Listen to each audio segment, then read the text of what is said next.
안녕하세요. 오늘은 개업 선물, 집들이 선물하기 좋은 식물 베스트 5를 알아보려고 합니다.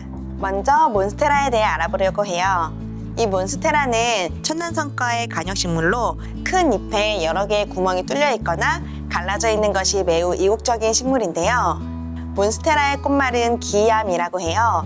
생김새와 꽃말이 참 잘 어울리는 것 같네요. 최근 집이나 카페 인테리어에도 많이 쓰이고 키우기도 어렵지 않아 많이 찾으시는 식물이에요. 혹시 이 몬스테라에 구멍이 나거나 찢어져 있는 이유를 아시나요?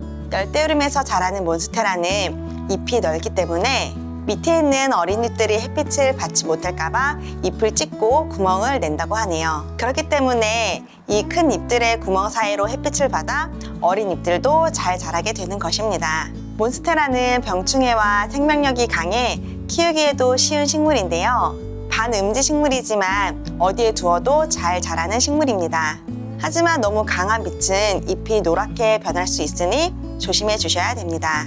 몬스테라는 추위에 약한 식물이기 때문에 겨울철에는 실내에서 키워주시는 것이 좋습니다. 봄, 여름, 가을에는 겉흙이 말랐을 때 물을 주시면 되고요.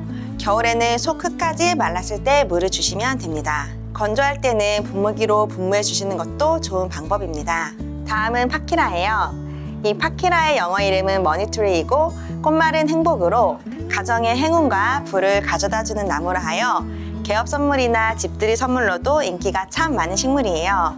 파키라는 이렇게 목대가 굵은 것이 특징인데요. 이 목대가 굵고 단단한 것이 좋은 파키라라고 합니다. 파키라는 공기 정화 효과로 더욱 인기가 많아진 식물인데요. 농촌진흥청에서 미세먼지 제거에 탁월한 식물 1위에 뽑혔을 만큼 공기 정화 효과가 좋은 식물입니다. 파키라는 18도에서 23도에서 가장 잘 자라고요. 겨울에는 13도 이상으로 유지해 주시는 것이 좋습니다. 간접빛을 좋아하고 햇빛이 있는 방향으로 잎이 자라는 특성이 있기 때문에 일주일에 한 번 정도는 식물을 돌려주시면서 키우시는 것이 좋습니다. 직사광선에는 잎이 탈 수 있으니 조심해 주세요. 파키라는 물을 좋아하지만 과습하면 목대가 물음병에 걸릴 수 있으니 주의하셔야 됩니다. 파키라의 물주기를 알아볼게요. 평소에는 겉흙이 말랐을 때 물을 주시면 되고요. 겨울에는 속 끝까지 말랐을 때 물을 주시면 되는데요. 건조한 환경에서는 잎에 분무해 주시는 것도 좋은 방법입니다. 다음은 벵갈고무나무입니다. 이 벵갈고무나무는 뽕나무과 관엽식물로 인도와 동남아에서 온 식물이에요. 벵갈고무나무는 병해충에도 강하고 쉽게 죽지 않아 키우는 난이도가 높지 않은 식물인데요. 미세먼지를 빨아들여 공기정화 효과가 좋아 사무실이나 집에서 키우기에도 좋습니다. 영원한 행복이라는 꽃말을 가지고 있기 때문에 개업 선물이나 집들이 선물로 많이 찾으시는 식물 중 하나예요. 벵갈고무나무는 추위를 싫어하는 식물인데요. 성장 온도는 21도에서 25도 사이이고 겨울에는 13도 이상으로 유지해 주시는 것이 좋습니다. 벵갈고무나무는 빛이 많고 통풍이 잘 되는 곳에서 키워야 잘 자라는데요. 한여름에 직사광선을 너무 많이 받으면 잎이 탈 수 있으니 조심해 주셔야 됩니다. 벵갈고무나무는 봄, 여름, 가을에는 겉흙이 말랐을 때 물을 주시면 되고요. 겨울에는 속 끝까지 말랐을 때 물을 주시면 됩니다. 상황에 따라 다르지만 약 일주일에 한 번 정도 주신다고 생각하시면 좋을 것 같아요. 공중 습도가 높은 것을 좋아하는데요. 건조할 때는 잎에 분무해 주시는 것도 좋은 방법입니다. 네 번째로 소개해 드릴 식물은 바로 금전수입니다. 이 금전수는 천남성과의 다육직 식물로 원산지는 아프리카 동부이고요. 40cm에서 1m 정도까지 자라는 식물이에요. 금전수의 꽃말이 번영이라 개업 선물, 집들이 선물로 가장 많이 찾으시는 식물이에요.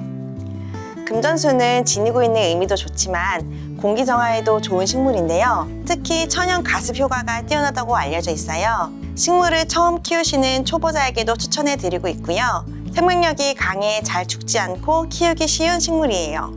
금전수는 아프리카가 원산지로 추위에 매우 약한데요. 겨울에 냉해 입는 경우가 빈번하기 때문에 따뜻하게 관리해 주시는 것이 좋습니다. 생장 온도는 16도에서 20도 사이이고 겨울에는 13도 이상으로 유지해 주시는 것이 좋습니다. 금전수는 겉흙이 말랐을 때 물을 듬뿍 주시면 되고요. 겨울에는 속 흙이 말랐을 때 물을 주시면 됩니다. 금전수는 그늘진 곳에서도 잘 자라지만 간접빛이 들어오는 곳에서 키우는 것이 가장 좋은데요. 직사광선은 잎이 탈 수 있기 때문에 조심해 주셔야 됩니다. 이 금전수의 잎에는 독성이 있어 복용 시에는 해가 될 수 있기 때문에 아이들이나 애완동물이 먹지 않도록 조심해 주셔야 됩니다. 마지막으로 소개해드릴 식물은 바로 이 스투키인데요. 스투키는 산세베리아 종인 다육식물로 생명력이 매우 강한 식물이에요. 다른 식물과 달리 잎이 나지 않고 줄기가 뻗어나오는 것이 특징이고요. 스투키는 밤에 산소를 내뿜고 음이온을 방출하는데 다른 식물의 20배 정도라고 해요. 그래서 침실에 두고 키우면 숙면에도 도움을 준다고 합니다. 스투키는 빛이 많이 필요하지 않아 실내 사무실에서도 잘 자랍니다. 또 건조해도 병충해도 강해 관리가 어렵지 않은 식물인데요. 상황에 따라 다르지만 평소에는 약 한 달에 한 번씩 물을 주셔도 되고 겨울철 실내에서는 약 3개월에 한 번씩 주셔도 괜찮습니다. 과습을 하면 죽을 수도 있으니 조심해 주세요. 스투키는 15도에서 25도 사이에서 잘 자랄 수 있는데요. 추위를 싫어하기 때문에 겨울에는 실내에서 키워주세요. 스투키의 꽃말은 바로 관용인데요. 혹시 누군가에게 상처를 줬거나 용서를 구하고 싶은 분이 있으시다면 이 스투키를 선물하셔서 관계를 회복해 보시는 건 어떠신가요? 오늘은 이렇게 개업 선물, 집들이 선물로 좋은 식물 베스트 5를 알아보았는데요. 식물이 가진 의미에 마음을 담아 선물해 보시는 건 어떠신가요?